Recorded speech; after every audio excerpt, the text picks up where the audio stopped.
नाज़रीन, खैरपुर में गैर कानूनी पढ़ेहन जी वापसी बाबत इंतजामिया पारां कहिड़ा उपाउ वरता विया आहिनि। उन हवाले से DC अहमद फवाद शाह आवाज़ TV न्यूज़ से रिपोर्टर शकील जावरी से ॻाल्हि ॿोल कई है। अचो त असांखे ऑफिशियल फिगर्स जी जेका कंफर्मेशन आहे जेको लास्ट सेंसस जी बुनियाद ते उन्हनि कयो हो तो उन मुताबिक़ हिकिड़ी जनरल फिगर ॾिनी वई आहे जेके 1000 खां मथे रिपोर्टेड आहिनि, पर उनजा नाला ऐं उन्हनि जी असांखे एग्जैक्टली जेका सेंसस रिपोर्ट अञा ताईं न मिली हुई।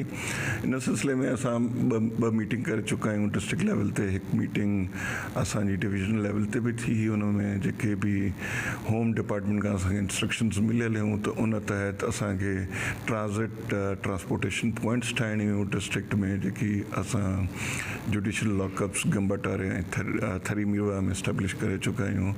ऐं उन सिलसिले में जेका नेक्स्ट पॉइंट हुई त उन्हनि जे ख़िलाफ़ु ऑपरेशन करणो हो, त उन जी डेडलाइन कल्ह पूरी थी हुई ऐं अॼु सुबुह जो बि असांजी इन ते जेके लॉ एनफोर्समेंट एजेंसीज़ जी मीटिंग हुई डिप्टी कमिश्नर खैरपुर जी मुंहिंजी निगरानी में, उहा अॼु सुबुह थी हुई।